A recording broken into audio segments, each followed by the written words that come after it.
जय Radha Madhava Kunj Bihari.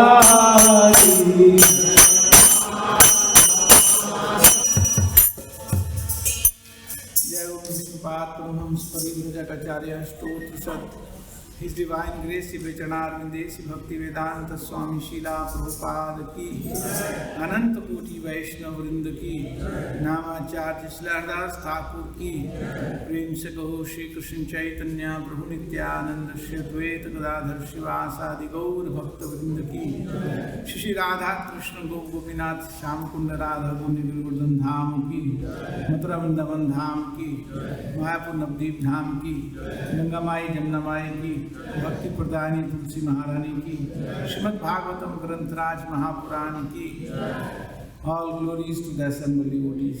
All glories to the assembled devotees. All glories to the assembled devotees. All glories to Shri Guru and Shri Paramaham. All glories to Srila Prabhupada. Om Namo Bhagavate Vasudevaya.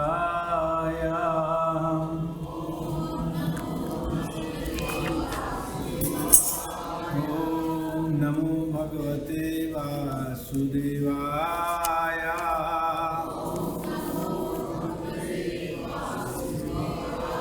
ओम नमो भगवते वासुदेवाय।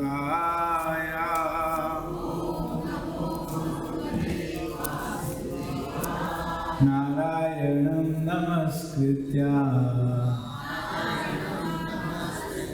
नरं चैव नरोत्तमं देवीं सरस्वतीं व्यासं ततो जयमुदीरयेत् नष्टप्रायेषु अभद्रेषु नित्यं भागवत सेवया भगवती उत्तम श्लोके भक्ति भवति निष्ठिकी।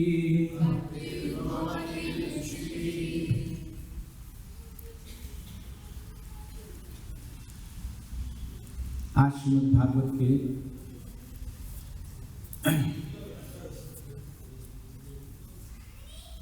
अध्याय 14 स्कंद 10 से अध्याय ब्रह्मा द्वारा कृष्ण की स्तुति, भगवान कृष्ण की स्तुति जो संकट चल रहा है, एक बहुत महत्वपूर्ण श्लोक आज चर्चा करेंगे। आप मेरे लिए पीछे पीछे दोहराइए। समाश्रिता ये पद पल्लव प्लवम महत्पदम पुण्य यशो मुरारे भवांबुधि वत्स पदम परम पदम पदम पदम यद्विपदाम नातेषाम। ये 14वें अध्याय का 58वां श्लोक है। समाश्रिताये पद पल्लव प्लवम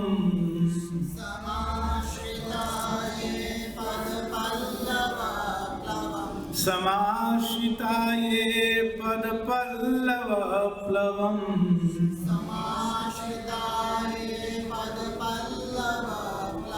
महत्पदं पुण्य यशो मुरारे महत्पदं पुण्य यशो मुरारे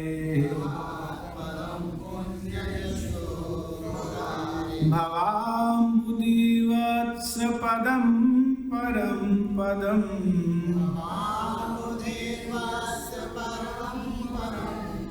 भवाम्बुधिवत्स पदं परं पदं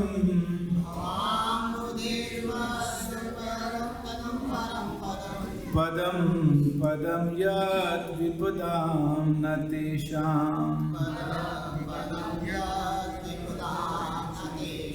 पदं पदं यद्विपदां न तेषां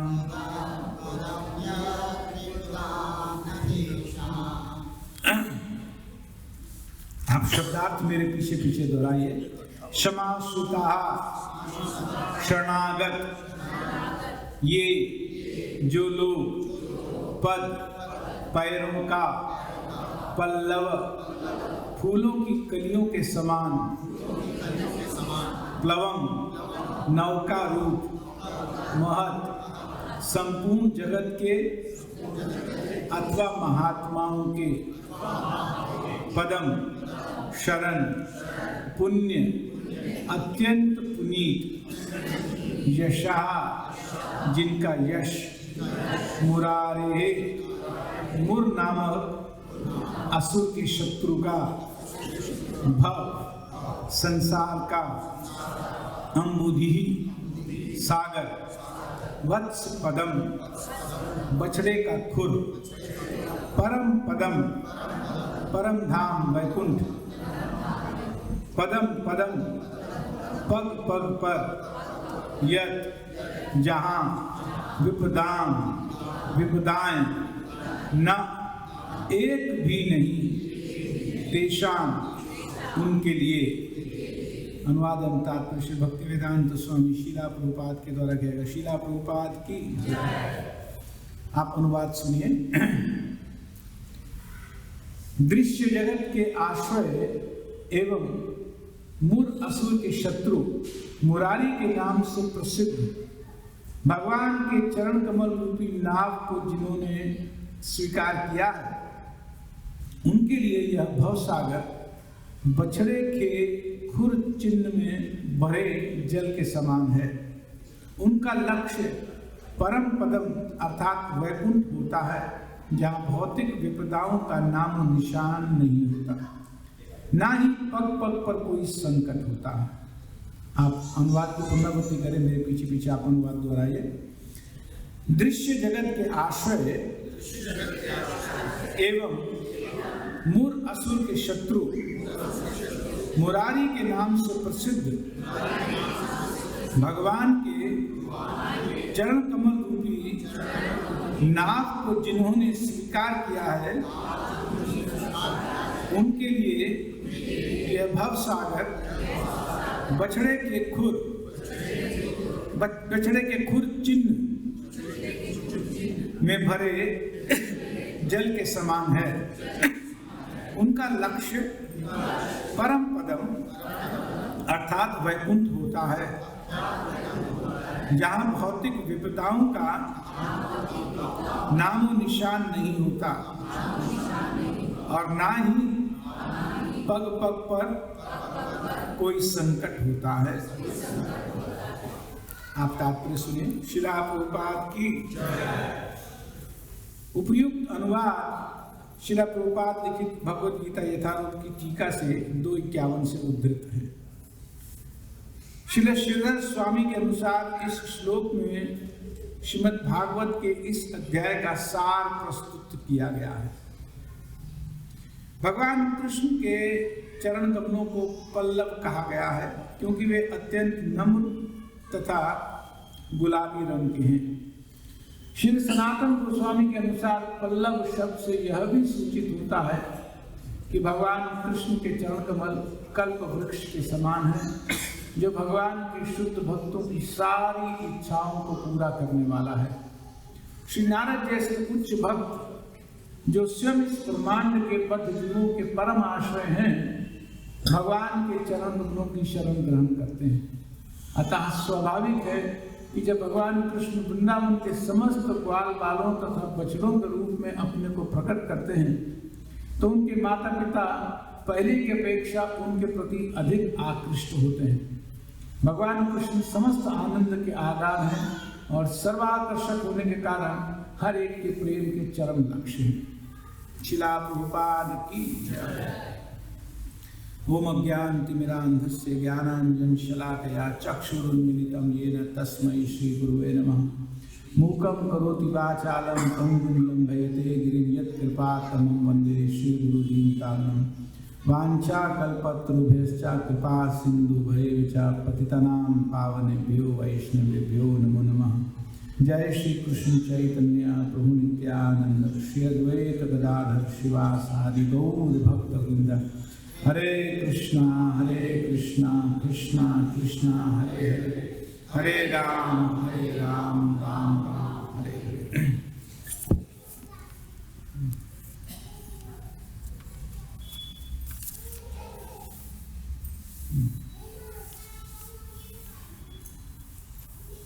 तो ये 3 दिन का हमने एक छोटा सा भगवान कृष्ण के प्रति ब्रह्मा जी की स्तुति का एक कार्यक्रम रखा था। आज उसका अंतिम दिन है। ये बहुत सुंदर एक श्लोक इस अध्याय में है। प्रभुपाद जी कहते हैं कि इसको पूरे अध्याय का सार मानना चाहिए। इस श्लोक को पूरे अध्याय का सार मानना चाहिए। ये भौतिक जगत विपदाओं से भरा है। पदम पदम यत विपदाम। कब क्या संकट आ जाएगा, कब क्या कष्ट आ जाएगा, कब क्या दुख आ जाएगा, कुछ ठीक नहीं है। कोई गारंटी से निश्चित ये नहीं कह सकता कि अगले 6 महीने, अगले 2 महीने, अगले 1 महीने मुझ पर कोई कष्ट नहीं आएगा। एक पल का भी इस भौतिक जगत में विश्वास नहीं है। इसलिए इस भौतिक जगत को दुखालय कहा जाता है। दुखों से, कष्टों से, विपदाओं का भरा हुआ ये भौतिक जगत कहा जाता है। लेकिन एक बहुत सुंदर यहाँ उपाय बताया जा रहा है। अभी रविवार को हमने कुछ महत्वपूर्ण सिद्धांतों की ब्रह्मा जी की स्तुति के रूप में जो उन्होंने कहे थे, कुछ चर्चा की थी। जैसे हमने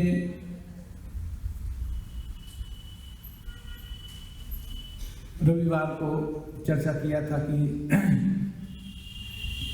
भगवत धाम जाने का अधिकार सहज में कोई कैसे पा सकता है। ब्रह्मा जी ने अपनी स्तुति में कहा था कि किस तरह से इस भौतिक जगत में अपने कर्म फलों को, दुखों को जब आए, तथ्य अनुकंपाम सुसमीक्षमानम भुंजानेवात्म कृतम विपाकम, कि किस तरह से भगवान की भक्ति में लगे रह करके, हृदय से, शरीर से, वाणी से, मन से भगवान की भक्ति में लगे रह करके नितांत निरंतर भगवान की भक्ति का आश्रय लेते हुए किस तरह से कोई सहज में भगवत धाम जाने का अधिकारी बन सकता है। प्रसन्नता के साथ, शांत चित्त से, स्थिर मन से इस भौतिक जगत में अपनी यात्रा, दुखों के बीच में रहते हुए भी अपना भजन नहीं छूटे, इस प्रकार का व्यवस्था करते हुए जब जीवन में व्यवहार बनता है, जब जीवन का ऐसा कोई सुचारू रूप होने लगता है कि भगवान का भजन ही सार नजर आने लगता है, जो सत्य है वही सार नजर आने लगता है। और अपने पुराने किए हुए कर्मों का जब फल सामने आता है तो उससे भागने का नहीं, उसको भोगते हुए, भगवान का धन्यवाद देते हुए, भगवान को प्रणाम करते हुए, भगवान के भजन में किसी भी तरह का कोई कोताही न बरतते हुए जब भक्तिमय जीवन जिया जाता है तो ब्रह्मा जी कहते हैं उस व्यक्ति का ये सहज अधिकार हो जाता है कि वो भगवत धाम जाएगा। उसको जीना आ जाता है, उसको उस शैली से परिचय हो जाता है जो भक्तों के जीवन की स्वाभाविक शैली है। कोटि कोटि जन्मों में हम क्या क्या कर्म संचित करके उसका फल भोगने वाले हैं, जो इस जीवन में हमें कुछ प्रारब्ध के रूप में एक हिस्सा मिलता है, उस प्रारब्ध को अपने किए हुए का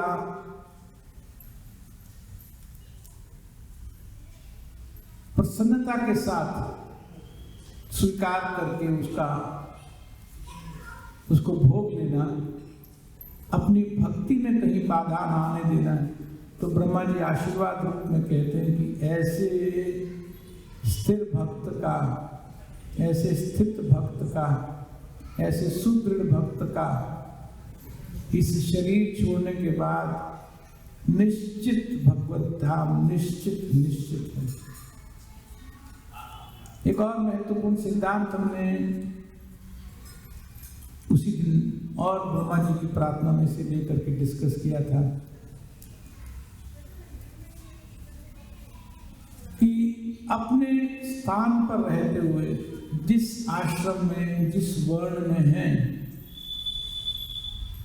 अन्य सब मार्गों को छोड़ करके ज्ञान मार्ग, ध्यान मार्ग, बाकी सब योगों को छोड़ करके एक भक्ति योग का आश्रय लेते हुए और भक्ति योग में भी श्रवण मार्ग का आश्रय लेते हुए अधिक से अधिक भगवान के विषय में सुनते हुए, चाहे भगवान का नाम, भगवान की कथा, भगवान के गुण, भगवान की स्वयं की वाणी या भक्तों द्वारा भगवान का जहाँ गुणगान हुआ है उस वाणी को सुनते हुए, अर्थात भगवान की वाणी भगवद गीता और भक्तों द्वारा भगवान की वाणी यथा श्रीमद् भागवत, चैतन्य चरितामृत आदि ग्रंथ को नितांत निरंतर श्रवण करते हुए, पठन करते हुए और धीरे धीरे अपने जीवन में उन सिद्धांतों को सहज रूप से लाते हुए, जो अपने ही आश्रम में अपने ही स्थान पर रह करके बहुत स्थान परिवर्तन नहीं करता है, जो इस तरह से अपना जीवन जीता है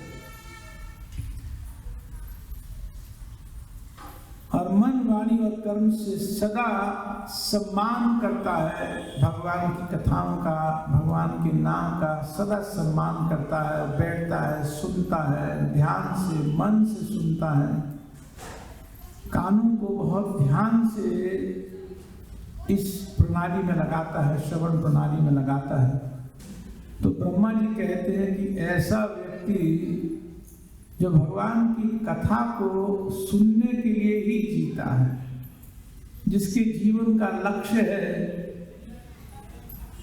कि मुझे जीना है भगवान के बारे में सुनने के लिए, मेरे जीवन का प्रयोजन भोग नहीं है, मेरे जीवन का प्रयोजन इस भौतिक जगत में सुख प्राप्त करने का नहीं है, जितनी भी मेरी शेष आयु अभी है उस आयु में अधिक से अधिक समय मैं भगवान के बारे में सुनने में लगाऊंगा। वो ये मानता है कि मेरा जीना ही वास्तव में इसलिए बचा है, मेरा शेष जीवन जो बचा है वो इसीलिए बचा है ताकि मैं भगवान के बारे में सुनकर अपना हृदय परिवर्तित कर लूं।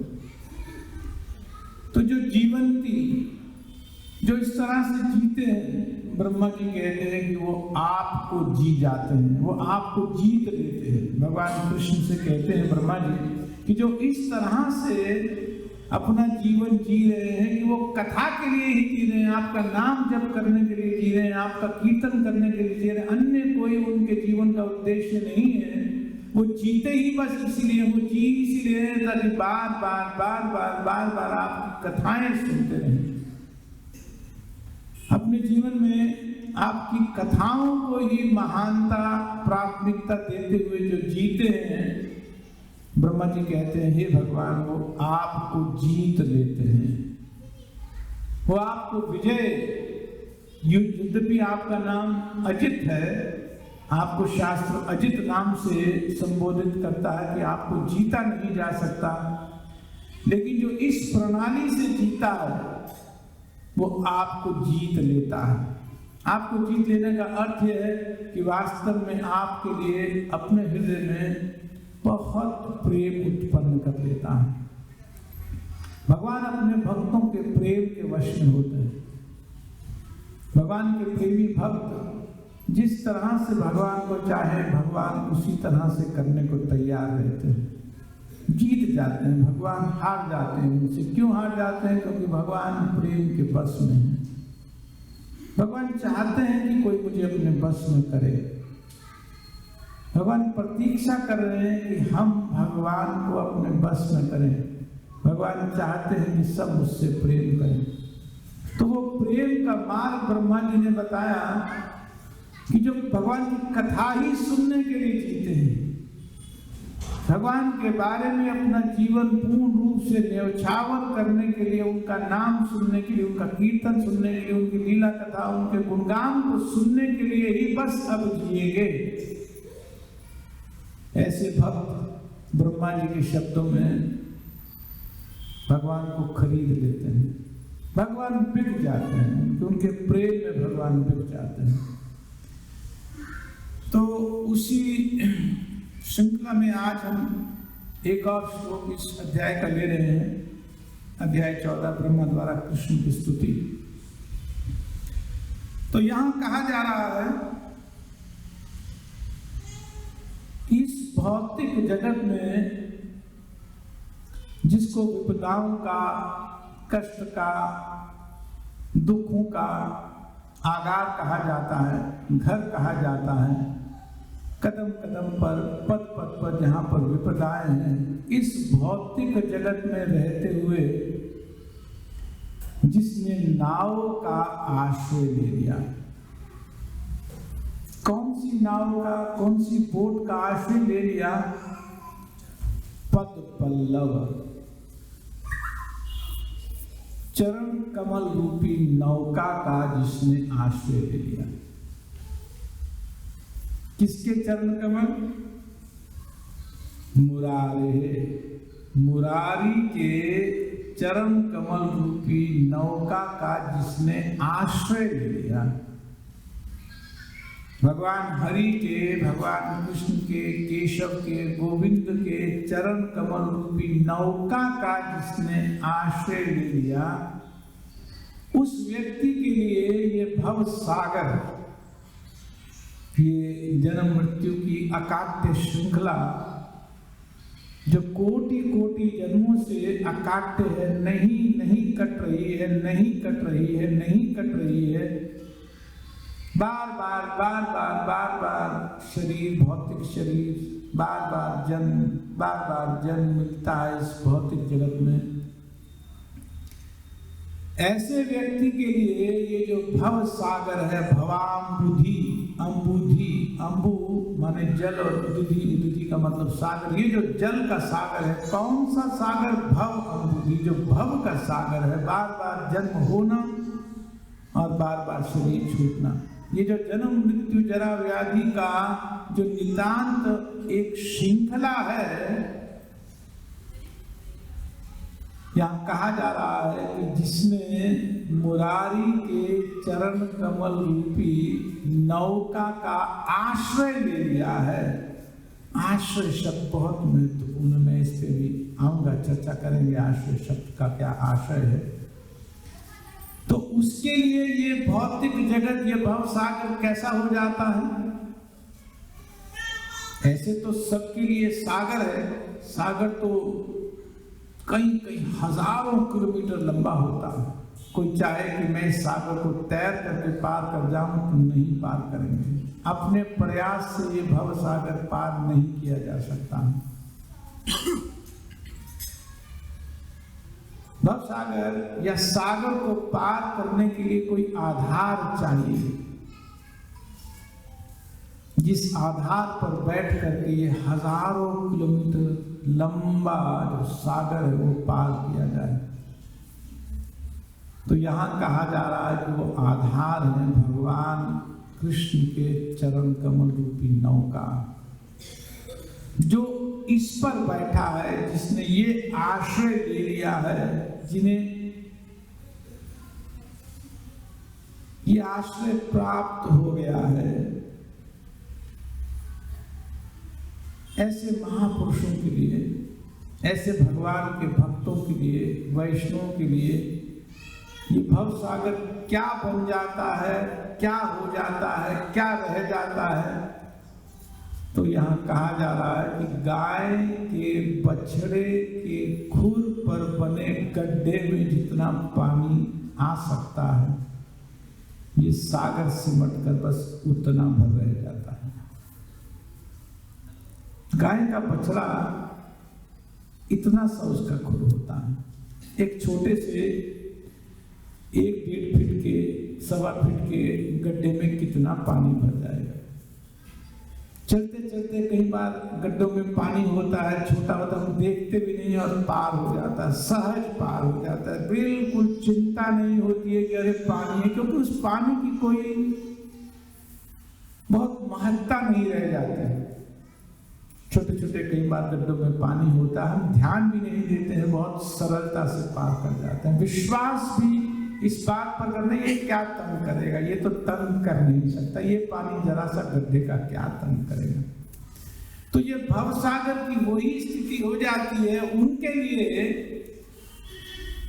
जो आश्रय ले लेते हैं भगवान के चरण कमल रूपी नाव का, जो बैठ जाते हैं, उनके लिए जीवन बहुत सरल हो जाता है। ये जो कर्म ग्रंथि जिनकी कट नहीं रही है, जिनके जीवन से दुख सुख की जो श्रृंखला है वो अकाट्य बनी हुई है, जा नहीं रही है, तो समाप्त हो जाती है। और ऐसे समाप्त हो जाती है कि वो महत् पदम और परम पदम, परम पद का क्या अर्थ होता है, जो सबसे ऊंचा स्थान है। पद का अर्थ होता है स्थिति, जो परम स्थिति है, ऐसा व्यक्ति जो भगवान के चरण कमलों का आश्रय ले लेता है, वो मात्र भवसागर ही पार नहीं करता है, सहज में भवसागर ही पार नहीं कर जाता है, बल्कि भगवान के धाम में जाकर के भगवान का पार्षद बनने का अधिकारी हो जाता है। भगवान के धाम वैकुंठ या महावैकुंठ, जिसको गोलोक कहते हैं। वैकुंठ का क्या अर्थ होता है? कुंठ माने कुंठा, दुख, और वी जहां नहीं है, जहां कुंठा बिल्कुल स्पर्श करने को भी नहीं है, विचार करने को भी नहीं है, देखने को भी नहीं है, सोचने को भी नहीं है, उस स्थान को वैकुंठ कहा जाता है। जहां हम हैं इसकी संज्ञा है दुखालयम। इस दुखालय में अपने किए ही हमको फल के रूप में प्राप्त होते हैं, कर्म फल के रूप में दुख और सुख प्राप्त होते हैं।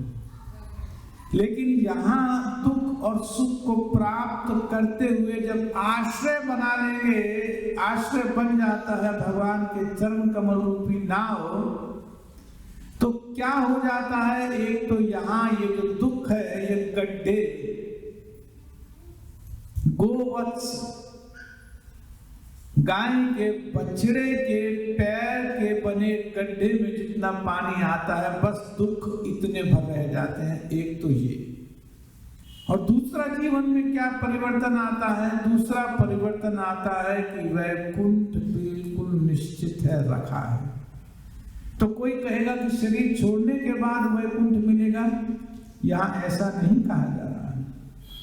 यहाँ ये कहा जा रहा है कि वास्तव में जो महत् पद है, जिस तरह से महात्माओं का मन होता है, वो महात्माओं के मन की जो स्थिति होती है, महात्मा का मन सदा भगवान के चरणों में, भगवान के धाम में रहा करता है। वो इस भौतिक जगत में रहते हुए भौतिक जगत के दुखों से, भौतिक जगत की स्थिति से बिल्कुल भी प्रभावित नहीं होता है।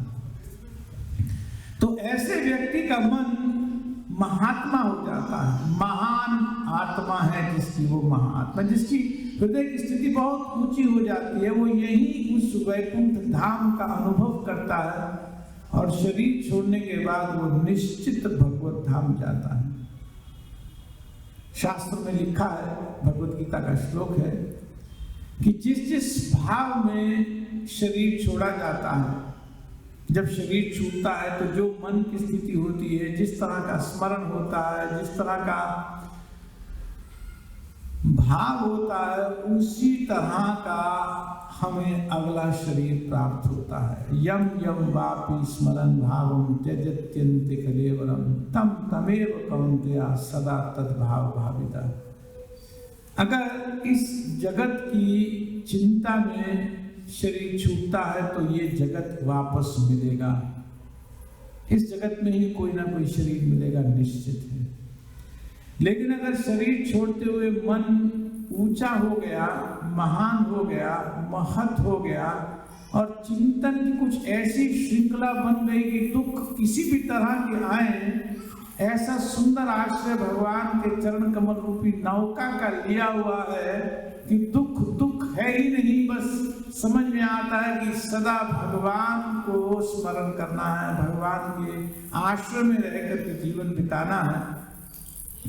तो कभी भी किसी भी स्थिति में मन प्रभावित नहीं होता है, एक अभ्यास सा बन जाता है कि चाहे कितने भी दुख आए मन पर प्रभावित नहीं हो पाता है, मन प्रभावित नहीं कर पाते हैं। दुख क्लेश चिंता को सो दूर होता है, उसका अनुभव नहीं होता, चाहे दुख रहते हैं लेकिन उसका अनुभव नहीं होता है। जैसे रेनकोट में बरसात में वो रेनकोट पहन ले तो बरसात का अनुभव नहीं होता, उससे बरसात गीला नहीं करती है, शरीर बिल्कुल सूखा रहता है। क्यों? क्योंकि रेनकोट पहना हुआ, वो कंडीशनिंग हो गई है उसकी रेनकोट से कि अंदर अब पानी नहीं पहुंचेगा। उसी तरह इस भौतिक जगत के दुख का पानी छूता नहीं है जो भगवान का आश्रय ले लेते हैं।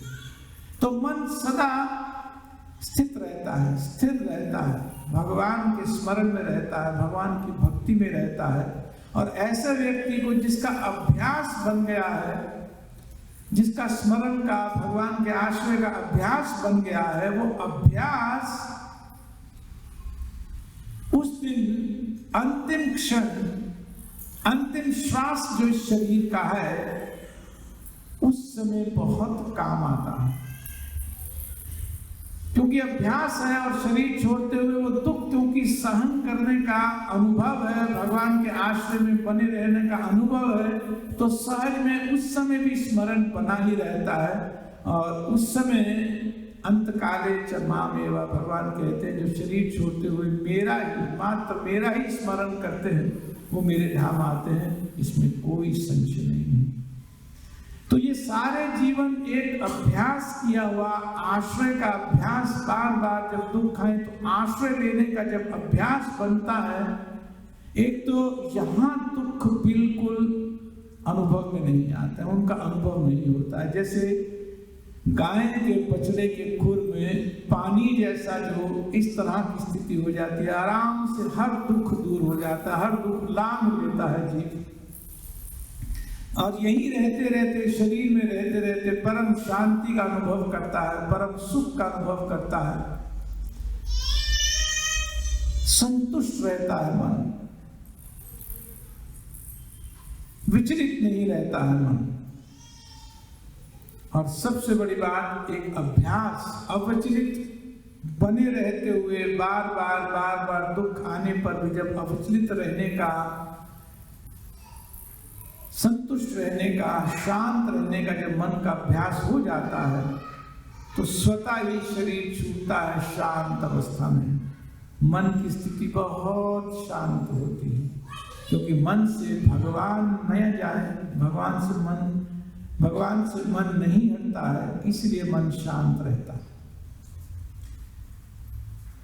तो एक प्रश्न यहाँ हो सकता है कि कैसे पता लगे कि हमारा मन समाश्रित हो गया, हमारा मन भगवान के आश्रय में आ गया, भगवान के चरणों में आश्रित हो गया, या कैसे होता है ये आश्रय? भजन की किस तरह की शैली होती है, भगवान की भक्ति की शैली कैसी होती है कि कर्तव्यों का पालन करना है, परिवार का पालन करना है, बच्चों की देख रेख करनी है, उनकी पढ़ाई देखनी है, उनके विवाह, उनके सारी जिम्मेवारियाँ परिवार की, अपने शरीर की, सब तरह की, समाज की, कुटुंब की, बंधु बांधवों की जिम्मेवारी देखते हुए समाज में जहाँ अपने कर्तव्य है, जो कर्तव्य है, सब पालन करते हुए आश्रित कैसे रहा जाए। कुछ हमारे आचार्य इस पर कुछ विचार देते हैं।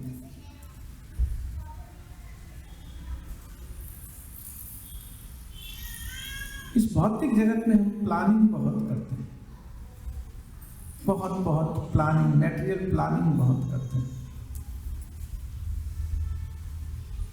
हमारे जितने भी प्लान हैं वो सब वैसे के वैसे क्रियान्वित होते नहीं। अगर आप ध्यान से अपना हर प्लान लिखें और कुछ समय तक लिखते जाएं तो आपको लगेगा ये तो 5-10% प्लान भी हमारे क्रियान्वित नहीं होते हैं, नहीं आता है हमारे प्लान के अनुसार, ये भौतिक जगत नहीं चलता है। क्योंकि सबके प्लान अपने अपने, हर एक जीव अपने अपने प्लान बना रहा है। अगर सबके प्लान अगर इसी तरह से सक्सेसफुल होते रहे तो दुखालय नाम क्यों दिया जाना चाहिए। हमारी एक डेस्टिनी भी है, एक प्रारब्ध भी है।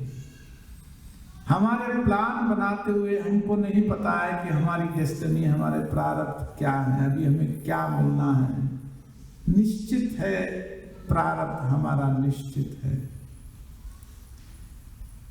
और एक बात और है कि जो प्लान है ये भगवान की एक्सटर्नल एनर्जी का फंक्शन है। जो हम भौतिक प्लान बनाते हैं, ये मन, बुद्धि, इंद्रियों को बार बार विचार करके छोटी छोटी चीजों के प्लान बनाते हैं। कुछ बड़ी इंपॉर्टेंट चीज है उनके लिए भी प्लान, खूब प्लानिंग चलती है इस भौतिक जगत में। भगवान के आश्रित भक्त इस भौतिक जगत के बहुत प्लान नहीं बनाते, क्योंकि वो जानते हैं कि भगवान की कृपा हर स्थिति में होती है, हर समय भगवान कृपालु है। प्लान उसको बनाने की आवश्यकता है जिसका कोई संरक्षक ना हो, जिसका कोई केयर टेकर ना हो, जिसका कोई गार्जियन ना हो। माँ की गोद में बच्चा है 3 महीने का, 4 महीने का, चिंता किसको ज्यादा है, बच्चे को कि माँ को? स्वाभाविक माँ को ज्यादा चिंता है। इसका पेट भर जाए, इसके पेट में दर्द तो नहीं हो रहा है, इसको जो जो प्रॉपर टाइम पर चाहिए वो मिले, मालिश करना है, इसको नहलाना है, कभी इंजेक्शन भी लगवाना पड़ता है समय समय पर, या जो भी इसकी आवश्यकता है, माँ को चिंता होती है। बच्चा तो बस आश्रित, बहुत होगा तो रो देगा, माँ तुरंत आ जाती है, तुरंत जो उसको चाहिए पकड़ में आ जाता है माँ की। माँ समझ जाती है इससे इसको क्या चाहिए। ये तो भौतिक जगत की स्थिति है। और 2-4 महीने बड़ा होता है, बच्चे को कोई वरी नहीं है, क्योंकि माँ की गोद में बिल्कुल आश्रित, जीवन में दुख और कष्ट का अनुभव भी बढ़ता जाता है। इस भौतिक जगत में हमारे प्लान से नहीं चलेगा। बहुत प्लानिंग 24 घंटे चलती रहे तो ये आश्रय का चिन्ह नहीं है। भगवान रक्षा करते हैं शरणागत की, ये विश्वास रखना चाहिए। माँ रक्षा करती है, ये देखने वाली बात है। भगवान तो जन्म जन्म के माता पिता हैं, वास्तविक माता पिता हैं। जो कुछ वर्षों के लिए माँ बनती है, जो कुछ वर्षों के लिए पुत्र बनता है, एक शरीर में बनता है, फिर उसकी यात्रा कहाँ, माँ की यात्रा कहाँ, कुछ पता नहीं है। लेकिन जो सनातन माता है, जो सनातन पिता है, माँ में वंशो जीवलोके जीव भूत सनातन है, वो जानते हैं कि हमारे लिए क्या भला है। अपना कर्तव्य पालन करने के लिए जो जिम्मेवारी है उसको सुचारू रूप से इस भाव में करते रहे कि भगवान का स्मरण मन में बना रहे। अगर प्लान इतना हो रहा है कि स्मरण हट रहा है तो वो प्लान भौतिक है। अगर प्लान के साथ स्मरण चल रहा है तो वो प्लान उचित है, क्योंकि वो वास्तव में भौतिक नहीं है। जहां भौतिक प्लानिंग स्टार्ट होती है, भगवान का स्मरण वही टूट जाता है, भगवान का ध्यान मन से वही निकल जाता है। तो एक ये अभ्यास, पहली बात तो ये सिद्धांत हृदय में समझ में आ जाना चाहिए कि ये भौतिक जगत को जीव नहीं चला रहा है, इस भौतिक जगत को माया के गुण चला रहे हैं। भगवान इस बात को बहुत स्पष्ट भगवत गीता में कह रहे हैं। भगवान कहते हैं कि जो माया से विमूढ़ आत्मा है वो समझता है कि मैं करता हूं इति मन्यते। अन्यथा इस भौतिक जगत को कौन चला रहा है? प्रकृति के 3 गुण चला रहे हैं। रजगुण, तमोगुण और सतगुण। जीव एक समय में जिस गुण के अंतर्गत होता है, सतगुण में या रजगुण में या तमोगुण, जिस गुण में होता है वो गुण काम करवा लेता है जीव से।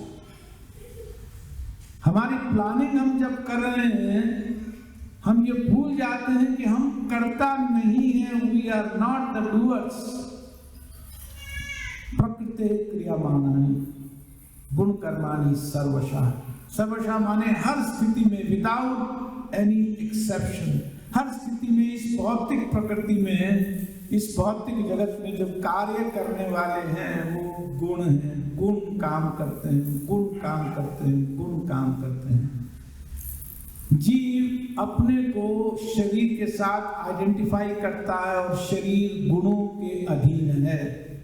जीव अपने को मन से आइडेंटिफाई करता है और मन गुणों के अधीन है, क्योंकि ये दोनों भौतिक हैं। तो जब आइडेंटिफिकेशन भौतिक चीजों के साथ है और उन भौतिक चीजों को चलाने वाले गुण हैं, तो हमें कौन चला रहा है? हमें भी तो गुण ही चला रहे हैं। एक शुद्ध आत्मा को गुण नहीं चला सकता है, लेकिन एक बद्ध आत्मा को, जो स्वयं को शरीर मानता है, वो सदा सदा भौतिक गुणों के ही आश्रय में, भौतिक गुणों के संचालन में ही रहता है, उनके ही अधीनस्थ रहता है। तो जब ये बात समझ में आ रही है कि हम वास्तव में कितना ही प्लान करें, अगर वो प्लान भगवान से हटा रहा है तो नुकसान तो आज ही हो गया। वो प्लान इंप्लीमेंट नहीं होगा ये तो बाद में देखा जाएगा, क्योंकि प्रायः प्लान इंप्लीमेंट होते नहीं है, क्योंकि उस समय गुणों की क्या स्थिति है, हम किस गुण के अधीन है, उसके अनुसार एक्टिविटी होती है। लेकिन हार तो आज ही हो गई, पराजय तो आज ही हो गई। अगर प्लानिंग के समय में स्मरण नहीं है, भगवान का ध्यान नहीं है, भगवान सेंटर में नहीं है, तो पराजय हो चुकी है, आश्रय नहीं रहा। तो जो भगवान के भक्त हैं, जो आगे बढ़ना चाहते हैं, जो प्रगति करना चाहते हैं, एडवांस होना चाहते हैं, वो ये देखते रहते हैं कि आश्रय तो कहीं नहीं टूट रहा है, कहीं आश्रय की श्रृंखला तो नहीं कम हो रही, कहीं वो कमजोर तो नहीं पड़ रहा। अगर जहाँ आश्रय कमजोर पड़ता है वो तुरंत सजग हो जाते हैं कि कौन सा ऐसा काम मैंने किया जिससे आश्रय टूट रहा है, जिससे आश्रय कमजोर पड़ रहा है।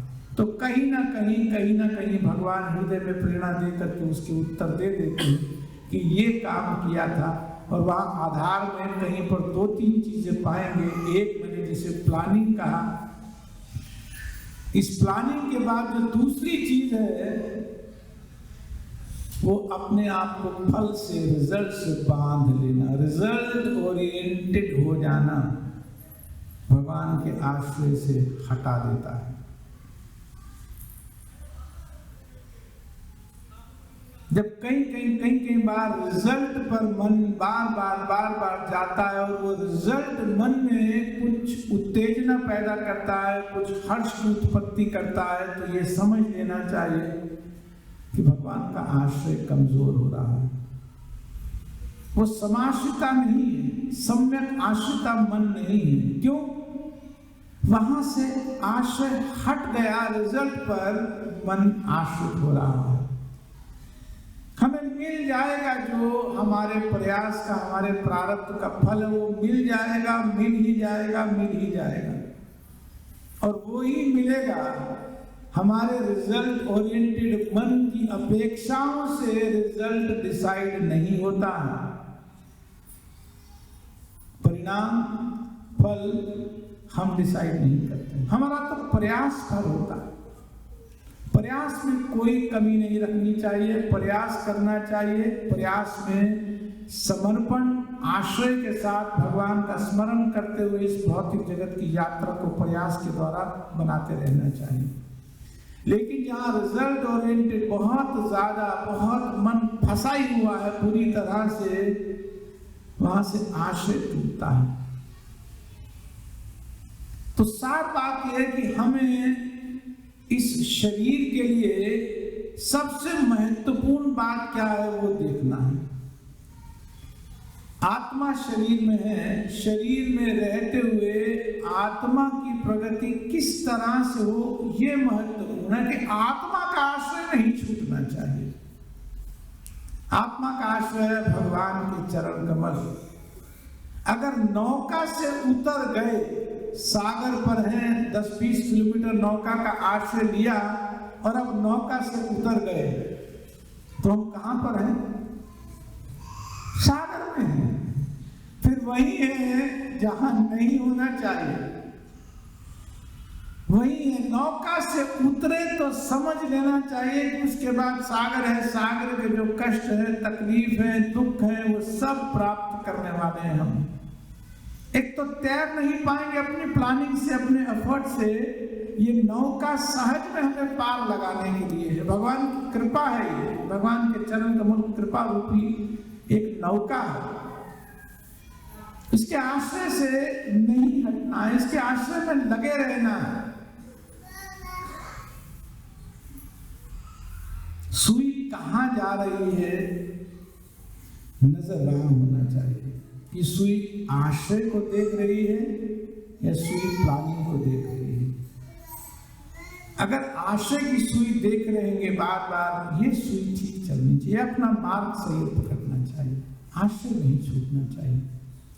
तो आश्रय नहीं छूटेगा अगर प्लान करते हुए अगर आश्रय है, भगवान का स्मरण है तो वो उचित है। जहां आश्रय छूटा वो प्लान हटा देना चाहिए मन से। वहां पर जहां हम अपना कर्तव्य पालन करते हैं, अपने आप को कर्ता न मानते हुए, अपने कर्तव्य को कर्म का बोध मानते हुए कि कर्म मुझे करना है, मेरे लिए अनिवार्य है कि मैं कर्म करूं, लेकिन कर्म करते हुए मैं करता नहीं हूं, मैं रिजल्ट डायरेक्ट नहीं करता हूं, मैं रिजल्ट डिसाइड नहीं कर सकता हूं, मैं तो मात्र कर्म कर सकता हूं। तो कर्म अपना करूंगा, शरीर है, मन है, इंद्रियां, ये सब करते हुए एक व्यवहार के रूप में अपना कर्म करूंगा। लेकिन मैं आत्मा हूं, इस आत्मा की स्थिति को देखते रहना है कि मैं ठीक स्थान पर हूं कि नहीं। मैं शरीर से कर्म करते हुए मैं स्वयं आत्मा अपने स्थान पर हूं कि नहीं, मैं सही जगह पर फिक्स हूं कि नहीं। अगर मैं बोट से उतर रहा हूं, वो काम मुझे नहीं करना। एक और इंपॉर्टेंट पॉइंट भक्त लोग जिक्र क्या करते हैं कि बहुत अधिक एक्सपेक्ट नहीं करना चाहिए दूसरों से। ये जो दूसरों से एक्सपेक्टेशन है, ये भगवान से आश्रय को कमजोर बनाती है, भगवान पर आश्रय को कमजोर करती है। यद्यपि कोई ना कोई निमित्त बनता है इस भौतिक जगत में, जो कुछ भी हमें प्राप्त होता है, सुख दुख, कोई ना कोई निमित्त बनता है, लेकिन बहुत अधिक एक्सपेक्टेशन इस भौतिक जगत में रहती है तो मन उस व्यक्ति की तरफ ज्यादा झुक जाता है। रुझान मन का परिवर्तित हो जाता है जहां एक्सपेक्टेशन बढ़ जाती है। वो चाहे परिवार का कोई सदस्य हो, ऑफिस का कोई सदस्य हो, बिजनेस सर्कल में हो, कहीं भी किसी से भी एक्सपेक्टेशन, वास्तविक एक्सपेक्टेशन उससे है जिसके हम हैं, और उससे एक्सपेक्ट करने की कोई जरूरत ही नहीं है, क्योंकि वो हमारी एक्सपेक्टेशन के बिना भी सब दे रहा है। एक भक्त की तो बात छोड़ दे, अगर कोई नास्तिक व्यक्ति भी है, उसको भी भगवान हवा देते हैं, पानी देते हैं, बरसात देते हैं, अन्न देते हैं, जीवन की आवश्यकताएं उसकी भी पूरी करते हैं, उसके भी हृदय में परमात्मा रूप से रहते हैं। भगवान का ये कृपा का स्वभाव ही है, जीवों के प्रति एक सहज स्वभाव है। तो सहज स्वभाव को देखते हुए, समझते हुए, जो बिना हमारे कुछ किए भी, बिना उनके प्रति कुछ आभार व्यक्त किए भी इतनी कृपा कर रहा है, अगर हम उसकी तरफ बढ़ रहे हैं तो क्या कृपा में कमी आएगी? उसी की तरफ देखते रहना चाहिए, उसी की तरफ देखते रहना चाहिए। तो सार में यहाँ आज के श्लोक में ये कहा गया कि उस व्यक्ति के जीवन में विपदाएं नहीं रह सकती है, हो भी तो उसका अनुभव समाप्त हो जाएगा।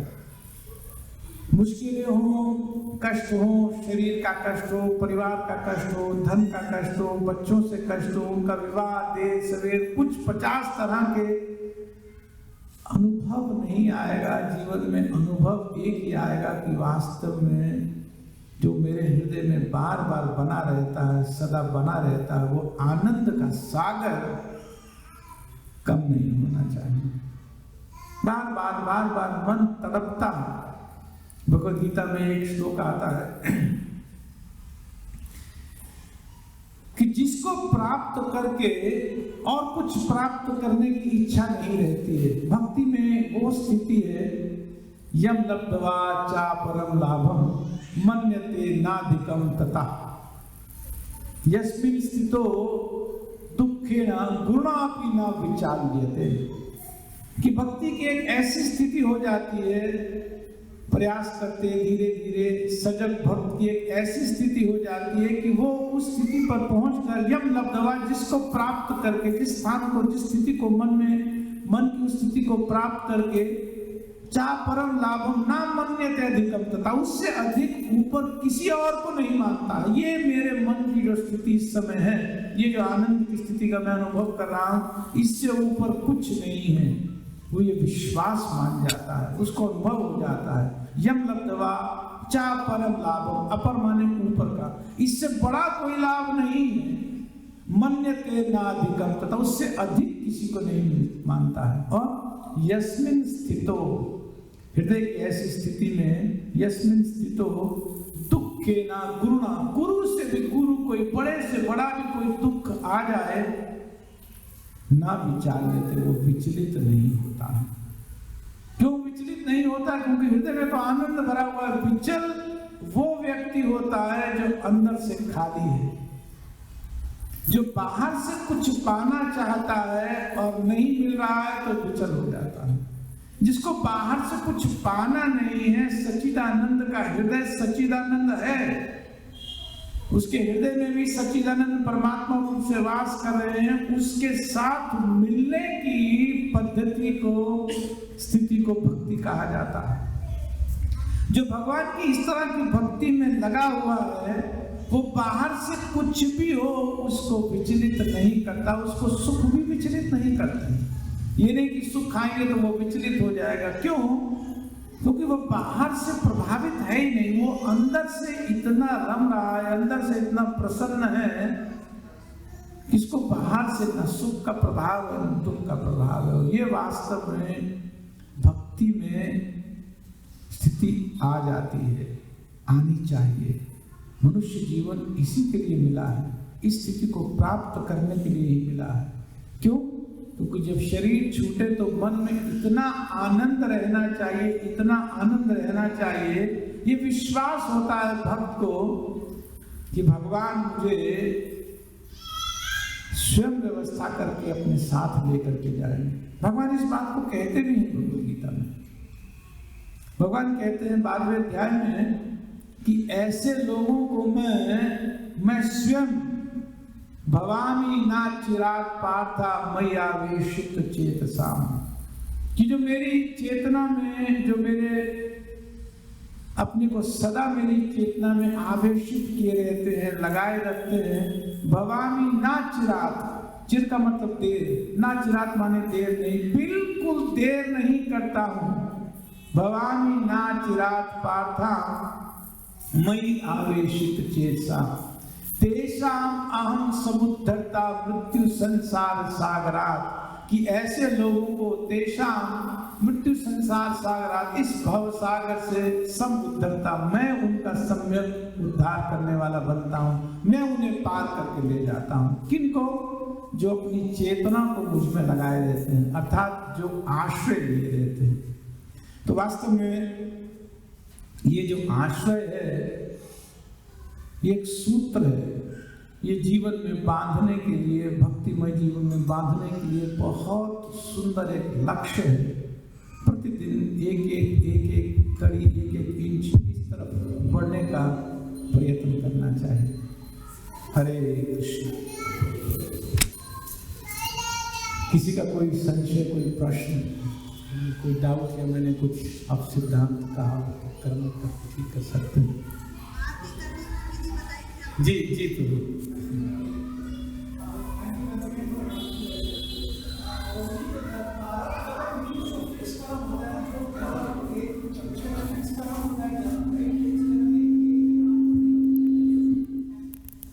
मैं आपका प्रश्न सुन नहीं पाया।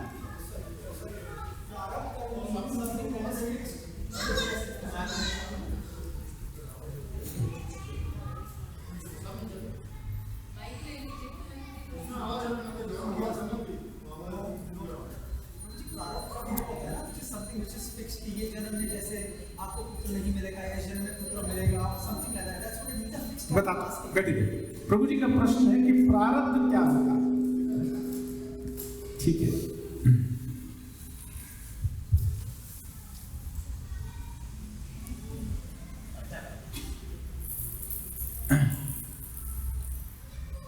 हमारे ये इको हो रहा है किसी के साथ, आपके साथ हो रहा है क्या? आप इसकी डायरेक्शन चेंज करें।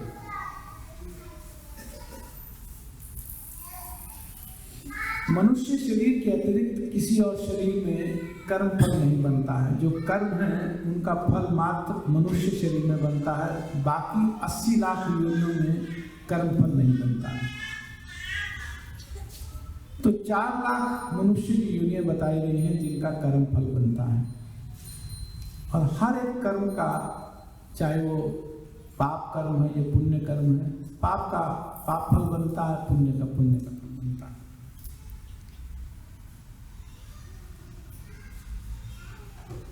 शरीर जो भौतिक है, स्थूल शरीर है, वो तो छूट जाता है। इस शरीर से हम कर्म करते हैं, लेकिन ये तो यही छूट जाता है। लेकिन जो सूक्ष्म शरीर है, मन बुद्धि और अहंकार का जो बना है, उस शरीर पर हमारे संचित कर्मों के संस्कार बनते हैं, इंप्रेशंस बनते हैं। जो भी कर्म किया उसका संस्कार, उसका एक इंप्रेशन बनता है, और हर एक कर्म का फल हमको भोगना होता है। वो संस्कार हमको उस स्थिति पर, उस तरह के परिवेश में बदलते हैं।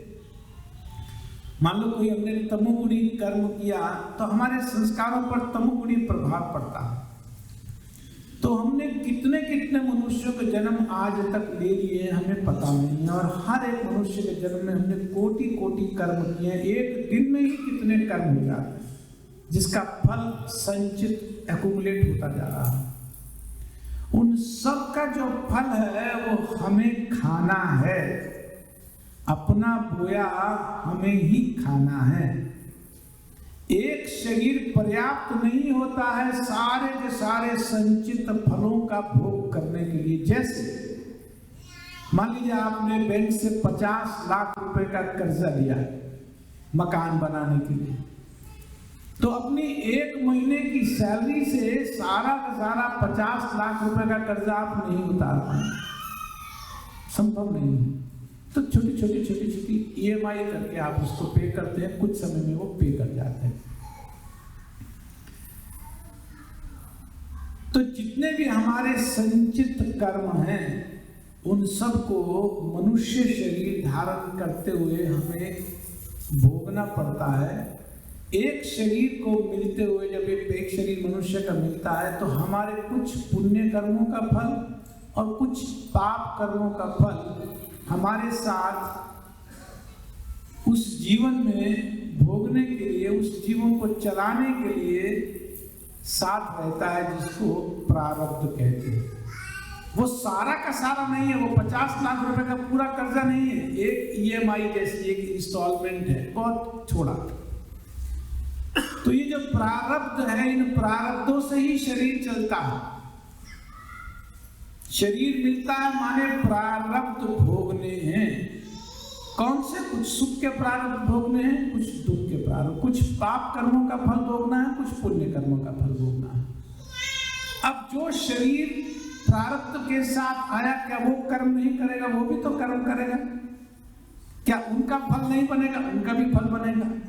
तो पुराना कुछ न कुछ भोग रहे हैं प्रारब्ध के अनुसार और नए नए अब ऐड करते जा रहे हैं। इसको क्रियमाण कर्म कहते हैं। जो वर्तमान शरीर में हम कर्म कर रहे हैं वो क्रियमाण कर्म है। इसको संचित कर्म उस एक्युमुलेटेड बैलेंस में ऐड कर दो। जैसे मान लो किसी ने एक बैंक से फ्लैट के लिए लोन लिया, उसकी EMI दे दी, अब गाड़ी के लिए भी ले ली, उसकी EMI देनी पड़ेगी नहीं, क्योंकि ये भी तो लोन लिया है ना। उसी तरह मान लो किसी ने दान किया तो दान का कुछ ना कुछ पुण्य फल बनता।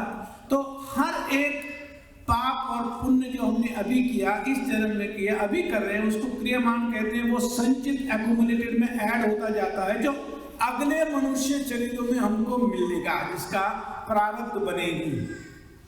तो हर मनुष्य का शरीर एक प्रारब्ध के साथ, अर्थात एक fix Kota of reactions, simple reaction या पायस रिएक्शंस, इसके कोटे के साथ आता है। इस कोटे को प्रारब्ध कहा जाता है।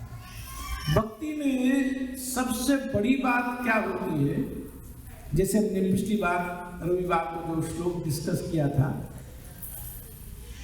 कि जो आत्म विपाकम, अपने द्वारा जो किए गए हमारे पाप कर्म हैं, उनको भोगते हुए भगवान के भजन में लगा रहता है। उससे एक चीज बहुत अच्छी होती है कि वो नया कर्म नहीं करता है। जो भगवान के भजन में है, उस रिएक्शन आने पर, सिंपल रिएक्शन आने पर विचलित नहीं होगा। जैसे हमने आज भी इस बारे में जिक्र किया, वही पिछली बार भी श्लोक में एक जगह पर ब्रह्मा जी ने कहा था कि जो आपकी कृपा देखता रहता है हर एक कर्म फल में, चाहे दुख है चाहे सुख है, वो आपकी कृपा मानता है। दुख को भी आपकी कृपा मानता है, सुख को भी आपकी कृपा मानता है। ब्रह्मा जी कहते हैं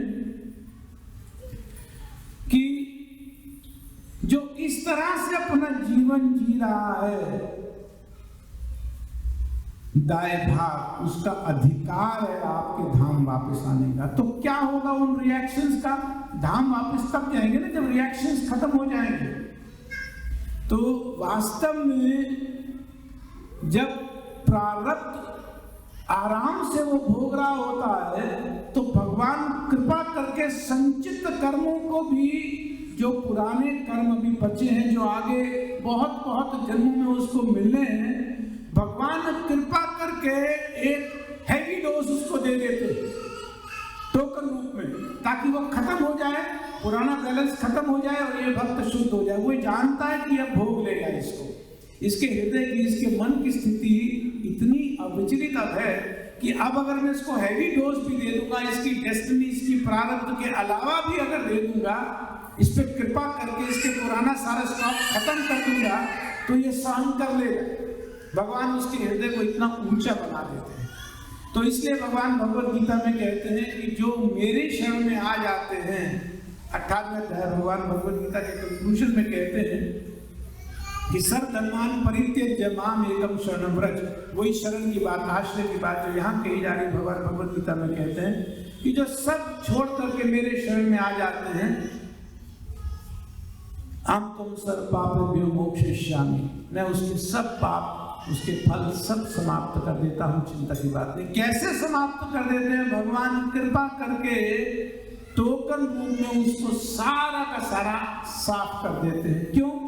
भगवान देख लेते हैं कि अब इसका यहाँ भौतिक जगत में रहने का कोई कारण नहीं, इसको क्यों इस दुख की जगह पर रखना। इसने अपने आप को सुधार लिया।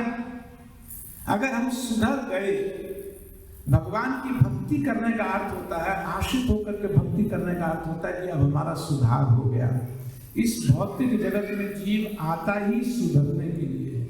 तो जिसका सुधार हो गया, जो डिसिप्लिन हो गया, जो अनुशासन में आ गया, जो बिल्कुल करेक्ट हो गया, उसको फिर काय को दुखी करना, उसको क्यों इधर उधर को भगवान कृपा करके उसका रास्ता क्लियर कर देते हैं। भगवान ने कहा जैसे कि तेषा अहम समुद्धरता मृत्यु संसार सागरात, मैं उसको निकाल करके ले जाता हूँ। तो ये प्रारब्ध हमारे साथ रहते हैं, जो हमें मिलता है, चाहे सुख चाहे दुख, वो हमें अपने कर्म फल ही प्राप्त होते हैं परिणाम के रूप में। उसी को प्रारब्ध कहा जाता है। और किसी का कोई प्रश्न नहीं?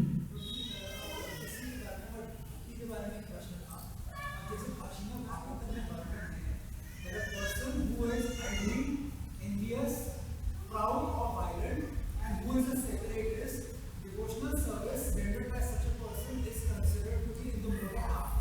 हैं? ये है तो अब जैसे अगर मैं अपनी बात कर रहा हूँ, काम क्रोध लोभ मोह मद मत्सर भरा हुआ है, जैसे ना ग्लास में छेद है, यहाँ ग्लास में छेद नहीं है, यहाँ छेद में ग्लास है, इनका ग्लास नहीं है, छेद ही छेद है, तो आदमी क्या करेगा? मैं प्रश्न नहीं समझा, आपका प्रश्न क्या है? My question is that I mean, emotional service जो जैसे I talk about myself or I'm doing right now, इतने सारे ये सारे पीछे होना काम को लोग मोहब्बत मसले जो भी इमोशनल सर्विस है जो भी है वो तो एक मोरल आपने सी मोरल पर्सन टू ऐसा है। देखिए, जो काम है, क्रोध है, लोभ मोह है, ये अंधेरे जैसे है। अंधेरा, डार्कनेस, इग्नोरेंस है। मान लीजिए इस कमरे में भी बहुत अंधेरा है, मतलब क्या कि हृदय में अगर अंधेरा बहुत है, काम भरा हुआ है, क्रोध भरा हुआ है, मान लो इस कमरे में बहुत अंधेरा है, अगर लाइट जलाएंगे तो प्रकाश हो जाएगा कि नहीं हो जाएगा? हो जाएगा। तो जिस तरह से प्रकाश की व्यवस्था हो जाने से अंधेरा चला जाता है, उसी तरह से जब भगवान को कानों के मार्ग से भगवान के बारे में जब सुनते हैं तो प्रकाश जा रहा है हृदय में। तो ये जो सुनते हैं, चाहे भगवान का नाम सुनते हैं, भगवान के बारे में भगवान की वाणी सुनते हैं, तो ये प्रकाश की व्यवस्था है वास्तव में। तो हृदय में जो काम है, क्रोध है, वो अपने आप उजाला होते ही चला जाएगा। सूर्य उदय होता है ना, सूर्य जब सूर्य सनराइज होता है तो सनराइज से पहले ही अंधेरा भाग जाता है। सनराइज पर अंधेरा नहीं जाता है, 10, 15, 20 मिनट पहले ही अंधेरा बहुत दूर रहता है सूर्य, तो भी अभी लगता है कि 20 मिनट बाद, 15 मिनट बाद सनराइज है, लेकिन उजाला पहले ही होना शुरू हो जाता है, अंधेरा भाग जाता है, तभी तो उजाला हो रहा है। तो उसी तरह से भक्ति अपनी पूर्णता को भी अभी हृदय में प्राप्त नहीं होती है, तो हृदय से काम निकल जाता है, क्रोध निकल जाता है, बहुत पहले निकल जाता है। वो जो शुद्ध भक्ति है, प्रेमा भक्ति है, उस स्टेज पर काम नहीं निकलता है, बहुत पहले ही हृदय से चला जाता है, क्रोध कम हो जाता है, चला जाता है। तो ये जो भक्ति के गौड़ लक्षण है, सेकेंडरी कैरेक्टरिस्टिक है, काम चला गया, क्रोध, ये सेकेंडरी। जो भक्ति का जो मेन कैरेक्टरिस्टिक है वो प्रेम उत्पन्न करना है। तो काम क्रोध जो आपने उदाहरण लिया, ये भक्ति, ये सूर्योदय के बाद की स्थिति नहीं, तो सूर्योदय से पहले ही चले जाते हैं। हृदय में पूर्ण भक्ति नहीं भी आई होती, भक्ति की थोड़ी एडवांसमेंट हुई होती है, तो इन पर बहुत तेजी से प्रभाव, अंधेरा जाते जाते जाते जाते जाते जाते बिल्कुल चला जाता है। सूर्योदय नहीं हुआ तो 15-20 मिनट पहले लगता है कि अंधेरा अब नहीं है, और 1 घंटा पहले लगता है बहुत तेज अंधेरा, बहुत गहरा अंधेरा, लेकिन अब पता है कि सूर्योदय होने वाला है, तो वो डेफिनेटली अपने आप धीरे धीरे धीरे धीरे उसकी लालिमा से ही कम होना शुरू हो जाता है। तो ये जो प्रोसेस है, काम यही करेगा प्रभु, इसी प्रोसेस में लगे रहना है, इसी प्रोसेस को और सुचारू बनाना है, भक्तों के संग में रह करके। सबसे महत्वपूर्ण है श्रवण करना चाहिए, और श्रवण करके उसको मनन करना चाहिए, सोचना चाहिए, मंथन करना चाहिए, विचार करना चाहिए। बार बार बार बार बार बार सुनने से प्रभावित होता है। ठीक, और किसी का कोई प्रश्न है? जी जी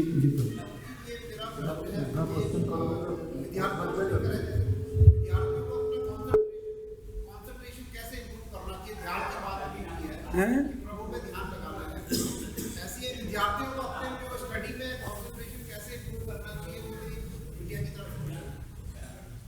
कि बच्चे अपनी कंसंट्रेशन कैसे इंप्रूव करें, बच्चों के बारे में या भक्तों के बारे में? बच्चे कैसे कंसंट्रेशन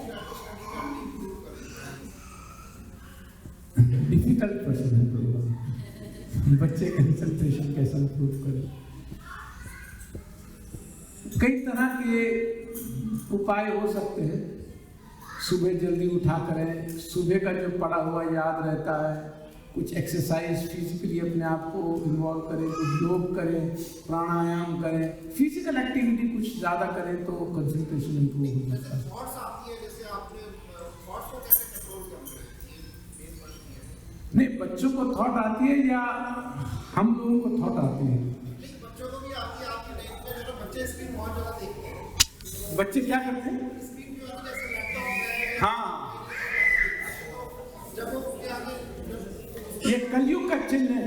भागवत में लिखा है कि मंदा सुमंद मत्यो मंद भाग्य उपद्रता, कि सदा डिस्टर्ब रहेंगे और डल माइंडेड होंगे। ये कलयुग में शरीर जो है ना, ये उसके साथ सर्टिफिकेट है, जुड़ा हुआ है। तो पहले सतयुग में जिस तरह का मन की स्थिति होती थी, अविचलित रहता था मन, वैसी यह स्थिति सतयुग की आज नहीं है। सतयुग में ग्रंथ नहीं होते थे, ये लिखने की जरूरत नहीं होती थी, सब श्रुतिधर होते थे, सुनते थे और याद हो जाता था, मन बिल्कुल शुद्ध स्थिति में रहता था। लेकिन कलयुग में, कलयुग के जो कैरेक्टरिस्टिक है 5, उनमें एक है मंदा सुमंद मत्या मंद भाग्य उपद्रता। तो ये डल माइंडेड रहते ही, बड़ा प्रयास करना पड़ता है। फिर भी कुछ कुछ बादाम खिलाया करो बच्चों को। और किसी का कोई प्रश्न है? जी प्रभु जी।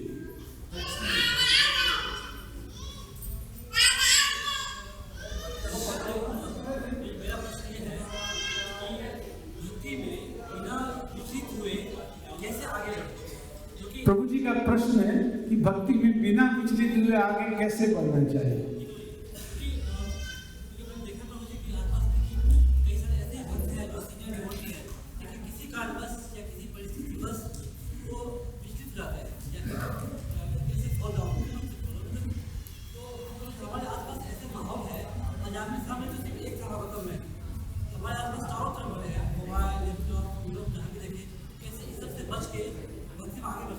प्रभु जी कह रहे हैं कि कैसे भक्ति में विचलित हुए बिना रह सकते हैं।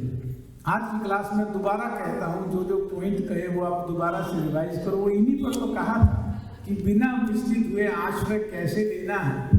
बहुत अधिक प्लान ना करें, आश्रय रखें, अपने आप को रिजल्ट ओरिएंटेड ना रखें, बहुत एक्सपेक्ट ना करें, तो मन स्थिर होगा। अगर हम बहुत इस भौतिक जगत में प्लानिंग करते हैं और सोचें कि मन स्थिर हो जाएगा, तो कभी भी नहीं होगा। प्रयास ये करना चाहिए कि कैसे इसको बढ़ाएं। भक्तों के संग में अधिक रहना चाहिए, उन्नत भक्तों के संग में रहना चाहिए। जब भगवान के नाम का जप, तो प्रयास करें कि उसको सुने। जब भगवान के नाम का ग्रंथ पढ़े, सुने, तो बैठ करके मन से सुनना चाहिए। पढ़ना है तो बार बार ध्यान से उसको पढ़ना चाहिए। जब विचार चलेंगे अंदर, तो मन रुकेगा। मन हमेशा स्पिरिचुअल मैटर पर रुकेगा। ये बात ध्यान रखना चाहिए कि जो भी मेटेरियल ऑब्जेक्ट है, उस पर मन कभी भी टिकेगा नहीं। मन का नेचर है, वो टिकता नहीं अगर मैटर में होता है। तो मन वहां रुकेगा जहां स्पिरिचुअल सब्जेक्ट है। तो अगर उसको स्पिरिचुअल सब्जेक्ट में ज्यादा रखेंगे, तो वो शांत हो जाएगा। मन सत्वगुण से उत्पन्न हुआ है। शास्त्र कहता है कि मन सत्वगुण से उत्पन्न हुआ है। जितना ही जीवन में सत्वगुण लाएंगे, जितने ही सत्वगुण के परिवेश में रहेंगे, तो मन शांत रहेगा, मन अविचलित रहेगा। तो इन कुछ बातों का ध्यान रखना है।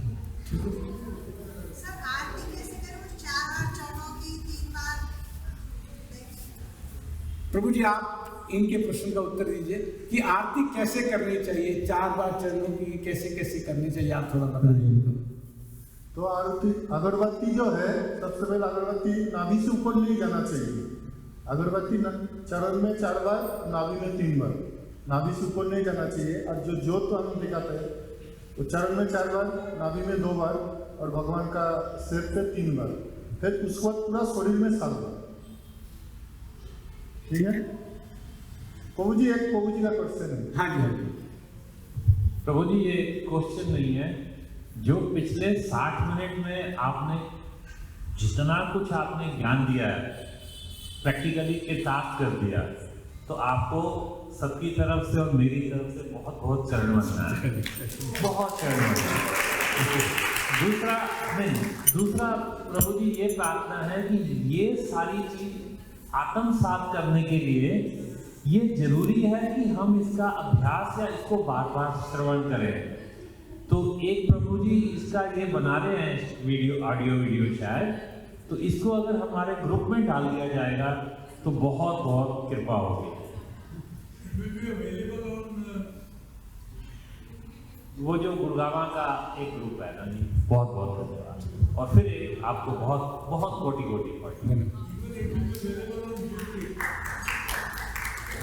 श्रीमद् भागवतम ग्रंथराज महापुराण की, शिला प्रभुपाद की, अनंत कोटि वैष्णव वृंद की निताय गौर प्रेमानंद। हरे कृष्णा। प्रभु जी को बहुत बहुत हरे कृष्णा कृष्णा कृष्णा हरे हरे, हरे राम राम राम हरे हरे, हरे कृष्णा कृष्णा कृष्णा हरे हरे, हरे राम राम राम हरे हरे, हरे कृष्णा कृष्णा कृष्णा हरे हरे, हरे राम राम राम हरे हरे।